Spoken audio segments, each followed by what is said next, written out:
Գիտեք, որ 2025 թվականի օգոստոսի 8-ին Վաշինգտոնում կնքված ՀՀ-ԱՄՆ փոխըմբռնման հուշագիրը արհեստական բանականության և կիսահաղորդիչների ոլորտում հիմք հանդիսացավ, որ Հայաստանը դիտարկվի որպես ԱԲ ենթակառուցվածքներ ունեցող մի յուրօրինակ տարածաշրջանային հանգույց։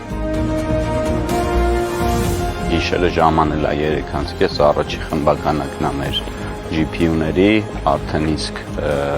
դատակենտրոնը պատրաստ է ընդունման, բոլոր ցեղ պայմանները 2000 հատ GPU-ի է։